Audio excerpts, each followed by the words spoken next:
The rain pounded against the windshield like angry fists as Eliza Blackwood, heiress to the Blackwood fortune, realized she was hopelessly lost. Her designer dress clung to her skin, her phone dead, and her $300,000 car now useless in a ditch. Little did she know, the humble doorstep she was about to knock on belonged to a man who would change her life forever, and whose life she would transform in ways neither could imagine. If you're wondering how a chance encounter during a storm led to a neighborhood being filled with luxury vehicles and two broken souls finding healing, stay with me until the end. This story might just restore your faith in humanity. If you enjoy stories of unexpected kindness and life-changing encounters, please like this video and subscribe to see more content that warms the heart and feeds the soul. Marcus Reed wiped his calloused hands on his worn jeans and glanced at the clock. It was nearly 8 p.m., and he still had to help Lily with her homework before tucking her into bed. The small two-bedroom house echoed with the sound of the leaking roof, droplets falling rhythmically into strategically placed buckets. 3 years as a single father had taught him to manage, but just barely. "Daddy, I'm hungry," 7-year-old Lily called from the living room where she was coloring, her dark curls falling over her face in the same way her mother's once had. "Just a few more minutes, sweetheart," Marcus replied, stretching the last of their ground beef with extra beans for the tacos. His construction job barely covered the bills since being demoted after missing too many days when Lily was sick last winter. The knock at the door was so faint he almost didn't hear it over the storm. When he opened it, he found a woman drenched from head to toe, mascara running down her face, shivering in what appeared to be an expensive but now ruined silk dress. "I'm so sorry to bother you," she said, her voice carrying a refined accent that seemed out of place in this neighborhood. "My car went off the road about a mile back, and my phone is dead. Could I possibly use your phone to call for help?" Marcus hesitated only briefly before stepping aside. "Of course, come in out of that rain. I'm Marcus, and that's my daughter Lily." Lily looked up from her coloring book, eyes wide with curiosity at their unexpected visitor. "I'm Eliza," the woman said, carefully stepping inside, looking almost afraid to drip on the worn but clean floor. "You look freezing," Marcus said, grabbing the cleanest towel he could find. "Here, dry off. I'll make you some tea." The phone's on the wall there, but reception can be spotty during storms like this. As predicted, the phone lines were down. After several failed attempts to reach anyone, Eliza's composed facade began to crack. "I have an important meeting tomorrow morning," she said, her voice tight with stress. "I need to get back to the city. The roads out of the valley flood during heavy rains like this," Marcus explained gently. "Even if someone could come for you, they wouldn't make it through until morning." Eliza's shoulders slumped in defeat. Marcus recognized the look of someone trying desperately to maintain control when everything was falling apart. He'd worn that expression himself many times. "You're welcome to stay here tonight," he offered. "It's not much, but it's dry, and we have a spare bedroom." "Well, it's more of a storage room with a cot, but it's yours if you need it." Eliza looked around the modest home, noting the patched furniture, the water stains on the ceiling, the carefully mended curtains, and something in her expression softened. "That's very kind of you," she said. "I don't want to impose." "Daddy makes the best tacos," Lily piped up, approaching their guest without the hesitation of adults. "You can have dinner with us." For the first time since arriving, Eliza smiled genuinely. "That sounds wonderful, Lily." During dinner, Marcus learned that Eliza was in the area scouting locations for something business-related, though she remained vague about details. What became clear was that she wasn't accustomed to homes like theirs or lives like theirs. Her manicured nails and the way she hesitated before sitting on their second-hand furniture told him she came from money. What surprised him was how quickly she connected with Lily, listening intently as his daughter chattered about school and her dreams of becoming an artist someday. When Lily mentioned her upcoming school art show, Eliza's eyes lit up. "I studied art history in college," she revealed. "Maybe I could help you with your project?" After dinner, while Marcus cleaned up, Eliza sat with Lily at the coffee table, showing her techniques for shading and perspective that had the little girl giggling with delight. The sound of his daughter's laughter, something that had become increasingly rare since her mother's death, made Marcus pause at the sink, a lump forming in his throat. Later, after Lily was tucked in bed, Marcus found Eliza standing by the window, staring out at the storm. "Thank you," she said without turning around. "For taking in a stranger." "Anyone would have done the same," Marcus replied, though they both knew that wasn't necessarily true. "No," Eliza said, finally facing him. "They wouldn't have. Most people see someone like me and make assumptions." "Someone like you?" She smiled sadly. "Someone who looks like they have it all together. Someone who shouldn't need help." Marcus leaned against the wall, studying her. "Everyone needs help sometimes." "Is that what happened to you?" she asked, gesturing vaguely to the family photos on the wall, pictures that clearly showed there had once been 3 people in them, not 2. Marcus rarely spoke about Sarah's death, but something about this stranger's presence in his home, on this stormy night, loosened the words he usually kept locked away. "Cancer," he said simply. 3 years ago. It was quick, too quick for us to prepare, financially or emotionally. She was the organized one, the one who kept us on track. I'm still learning." Eliza's eyes filled with unexpected tears. "I'm so sorry." "We manage," Marcus said, uncomfortable with sympathy. "Lily's worth every struggle." "She's extraordinary," Eliza agreed. "You've done an amazing job with her." They talked late into the night, the storm raging outside while a strange comfort grew between them inside. Marcus learned that Eliza ran her family's foundation after her father's death 2 years ago. She spoke of board meetings and investment portfolios but also of the emptiness of her penthouse apartment and dinners eaten alone. "Sometimes I think all the money in the world can't buy what you have right here," she admitted, looking around the humble living room. "A home that feels lived in. Someone who lights up when you walk through the door." Marcus laughed softly. "Trade you for a roof that doesn't leak." Her answering laugh was genuine, and for a moment, they were just 2 people sharing the universal experience of loss and longing, the disparities in their circumstances temporarily forgotten. Morning came with clearing skies and the realization that Eliza would soon leave. Marcus made pancakes, Lily's favorite, and pretended not to notice how his daughter had already grown attached to their guest, showing Eliza her entire collection of drawings and the small garden they had started on the windowsill. "The roads should be clear now," Marcus said, pouring coffee. "I can drive you to where your car went off, and you can call for a tow from there." Eliza nodded, but her usual confidence seemed diminished. "Of course. I've imposed long enough." The drive was quiet, with Lily chattering in the back seat about how Eliza should visit again sometime. When they reached the spot where her luxury car lay half submerged in muddy water, Marcus whistled. "That's going to need more than a tow," he observed. Eliza barely glanced at the vehicle. "It's just a car." After calling for assistance on Marcus's phone, Eliza insisted on being dropped at a hotel in the nearest town rather than having them wait with her. "You've done more than enough," she said firmly. "I can handle it from here." The goodbye was awkward, with Lily giving Eliza a fierce hug and extracting a promise that she would come see her art show next month. Marcus simply offered his hand, which Eliza took in both of hers.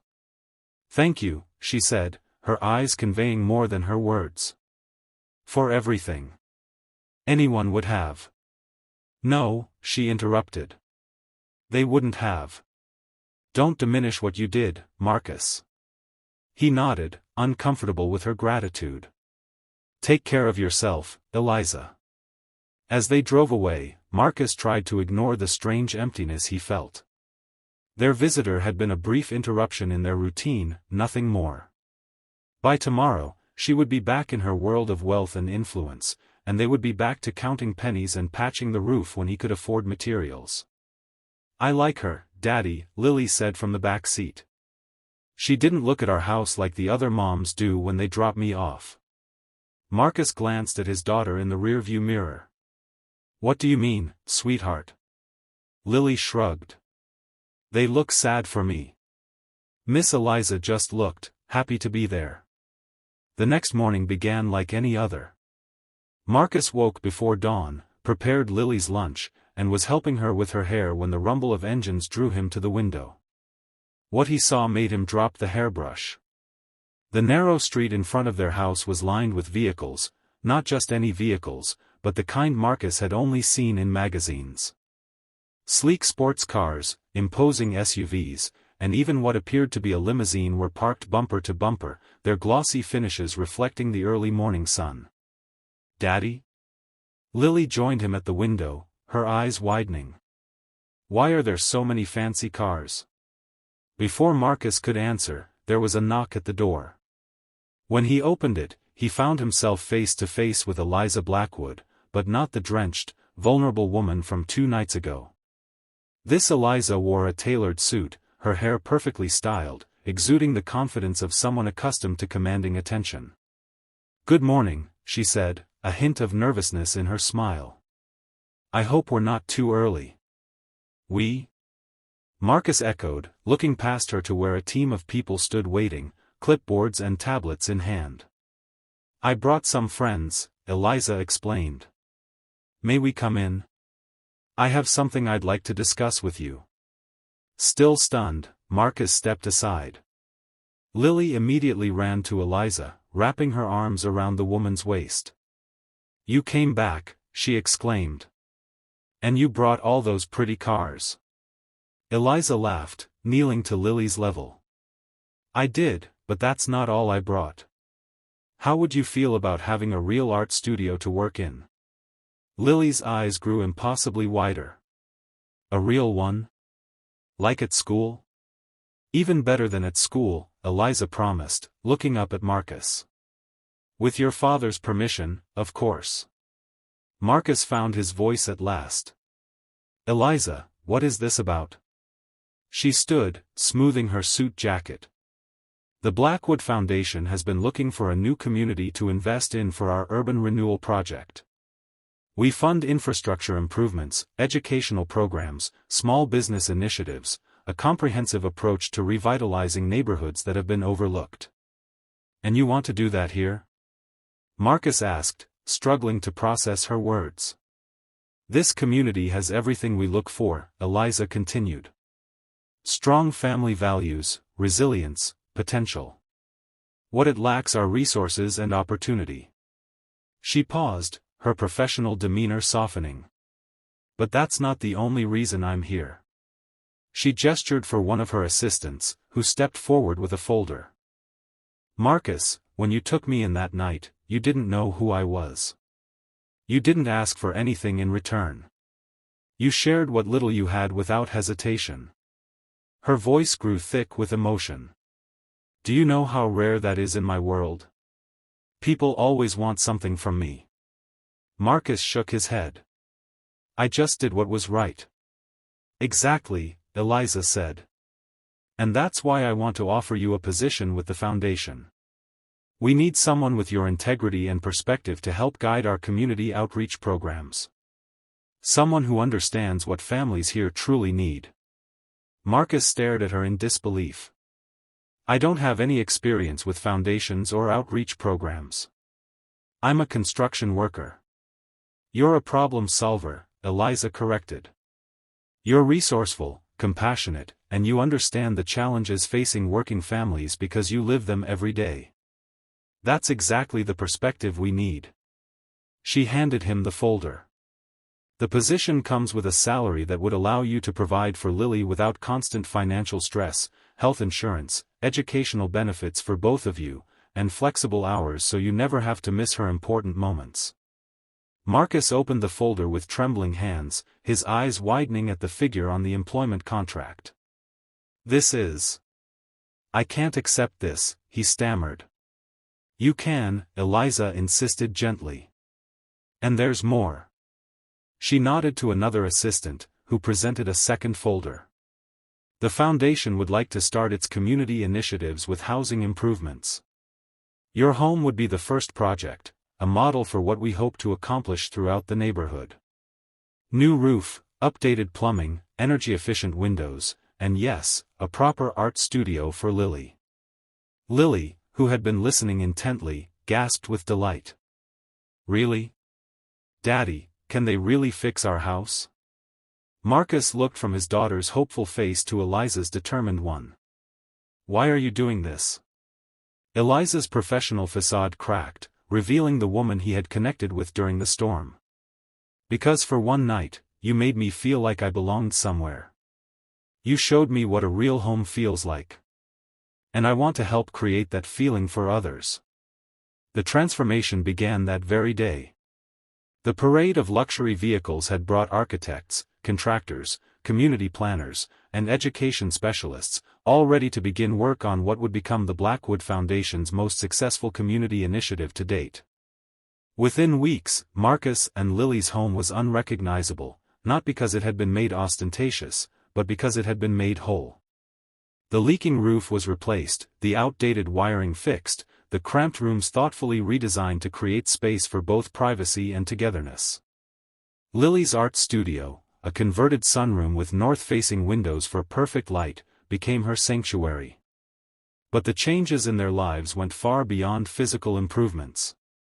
Marcus discovered he had a natural talent for community organization, his practical experience and straightforward communication style making him invaluable to the foundation's work. For the first time since Sarah's death, he felt purposeful beyond mere survival. The neighborhood, initially suspicious of the sudden influx of wealth and attention, gradually embraced the changes as they saw one of their own at the helm. Under Marcus's guidance, the foundation's resources were directed toward meaningful improvements, a community center that offered after-school programs, small business grants for local entrepreneurs, a scholarship fund for promising students. 6 months after that stormy night, Marcus stood in his backyard watching Lily and Eliza plant flowers in the garden they had designed together. The easy affection between them warmed his heart in ways he hadn't expected. "She's blooming," a voice said beside him. Marcus turned to find Mrs. Hernandez, their elderly neighbor, smiling at the scene. "Both of them are." Marcus nodded, unable to deny the truth of her observation. Lily had always been resilient, but now she was thriving, her art showing remarkable progress, her confidence growing daily. And Eliza, who visited at least weekly despite her demanding schedule, seemed to have found something she had been missing in her life of privilege. "You know," Mrs. Hernandez continued with the frankness of the elderly, "when all those fancy cars showed up that day, everyone thought you'd won the lottery. But you got something better, didn't you?" "What's that?" Marcus asked. The old woman patted his arm. "A second chance at family." The word lingered in Marcus's mind long after Mrs. Hernandez had gone home. Family. Was that what was developing between the three of them? He hadn't allowed himself to consider it, afraid of hoping for too much. That evening, after Lily had gone to bed, Marcus found Eliza sitting on the new deck, gazing at the stars that were now visible since the foundation had worked with the city to reduce light pollution in the area. "Penny for your thoughts?" he asked, joining her. Eliza smiled. "I was just thinking about how different my life is now compared to 6 months ago." "You mean because you're spending your weekends planting marigolds instead of attending charity galas?" She laughed. "That's part of it. But it's more than that." She turned to face him fully. "Marcus, I need to tell you something." The seriousness in her tone made his heart skip. "What is it?" "The board is questioning my continued personal involvement in this particular project," she said carefully. "They think I've become